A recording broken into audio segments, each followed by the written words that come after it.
दोस्तों नमस्कार, आप देख रहे हैं हेलो न्यूज़ वर्ल्ड सोच बेहतर करती। वीरवार को हरियाणा राजपूत प्रतिनिधि सभा की ओर से विभिन्न प्रदेश संयोजकों की नियुक्ति की गई। इस संबंध में सभा के प्रदेश अध्यक्ष एडवोकेट नरेश चौहान ने क्या कहा, देखिए हमारी ये रिपोर्ट। आप हमारी खबरों को लाइक और शेयर करना नहीं भूलें और यूट्यूब पर नई खबरें देखने के लिए आज ही हेलो न्यूज़ वर्ल्ड सर, को कोई सब्सक्राइब नियुक्तियाँ करें। हुई हैं, क्या कहेंगे सर?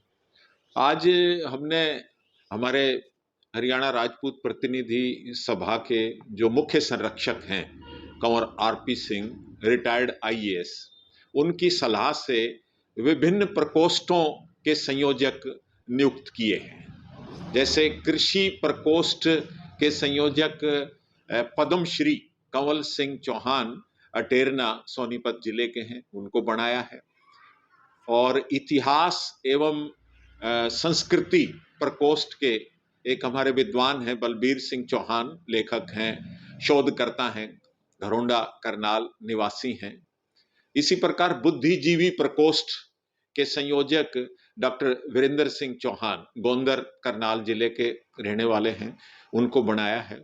सैनिक प्रकोष्ठ के संयोजक ग्रुप कैप्टन विक्रम सिंह राठौर हिसार के हैं, उनको बनाया है। इसी प्रकार खेल कूद प्रकोष्ठ के जसमेर सिंह कोच खेड़ी तलवाड़ा गांव के निवासी हैं, उनको बनाया है।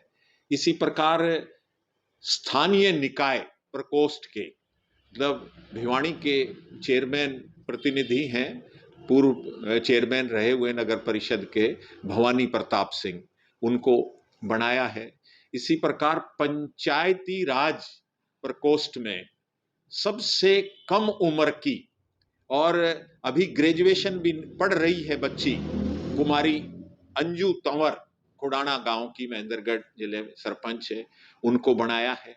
इसी प्रकार हमने स्वरोजगार और युवा मामलों के एक वेल क्वालिफाइड बीजना करनाल जिले में वहाँ के युवा अनिल चौहान को हमने संयोजक बनाया है। इससे पहले हम मिशन 2026 डिलिमिटेशन वो चला हुआ है, उसके संयोजक पहले ही डिक्लेयर कर चुके हैं। एसीपी रिटायर हरियाणा पुलिस से मित्रपाल सिंह परमार, उनको बनाया है। इसके साथ ही एक प्रधान महासचिव की भी नियुक्ति की है। सुहाता अंबाड़ा बराड़ा तहसील के सुहाता गांव के हेडमास्टर राय सिंह परमार को आज नियुक्त किया गया है। सर, कौन से संगठन की ओर से ये नियुक्तियाँ की गई हैं और किस उद्देश्य के साथ ये? हरियाणा राजपूत प्रतिनिधि सभा पिछले 22-23 साल से एक रजिस्टर्ड संस्था है प्रदेश की, जो जिला स्तर पर जो समाज की, राजपूत समाज की संस्थाएं काम कर रही हैं, उनका समावेश करके, उनको साथ लेके प्रदेश स्तर पर एक प्रभावशाली सामाजिक संगठन के रूप में कार्य कर रही है। लोकसभा और विधानसभा के चुनाव भी 2024 में क्या कहेंगे? प्रतिनिधि सभा की ओर से कोई विशेष रणनीति अपनाई जा रही है? नहीं, हमारा तो, क्योंकि ये गैर राजनीतिक सामाजिक संगठन है, लेकिन राजनीति जो है लोकशाही, वो एक तंत्र है। तो हम राजनीतिक दृष्टि से हमारे समाज के लोगों को, क्योंकि हमारे समाज में जैसे कहते हैं ना कि एक राजशाही, मतलब पहले स्वाधीनता से पहले, लोकशाही से पहले एक किस्म से राजे रजवाड़ों का एक हमारे पूर्वज रहे हैं। तो लोकशाही की मानसिकता डेवलप नहीं हुई है हमारे समाज में।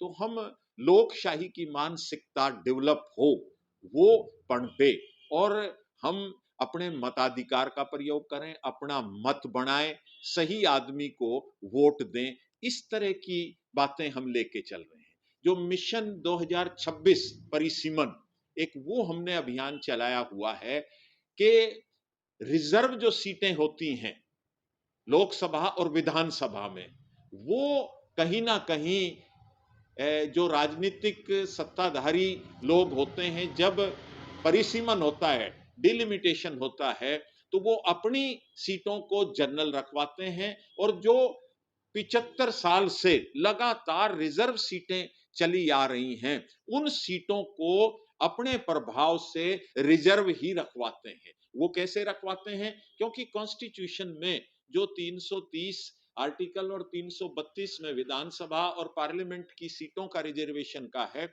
वो आबादी के हिसाब से वो मैनिपुलेट करते हैं कि जिस कॉन्स्टिट्यूंसी में एससी आबादी ज्यादा हो उसको रिजर्व कर देते हैं, जबकि आर्टिकल 343 डी कॉन्स्टिट्यूशन में ही जिला पंचायती राज में रोटेशन के हिसाब से है। तो वो सुप्रीम कोर्ट में रिट भी पेंडिंग है और उसको भी हम परस्यू कर रहे हैं कि रिजर्वेशन जो है रोटेशन के हिसाब से होनी चाहिए, ताकि क्योंकि एससी समाज के लोग हर कॉन्स्टिट्यूंसी में रहते हैं, एक ही कॉन्स्टिट्यूंसी में नहीं। तो हर कॉन्स्टिट्यूंसी में जब बदलाव रोटेशन से होगा तो हर कॉन्स्टिट्यूंसी के एससी समाज के लोगों को अपनी नुमाइंदगी तय करने का अवसर मिलेगा। और जो सालों से एससी सीटें रिजर्व चली आ रही हैं, वहां की जनरल कैटेगरी के लोगों को अपनी नुमाइंदगी चुनने का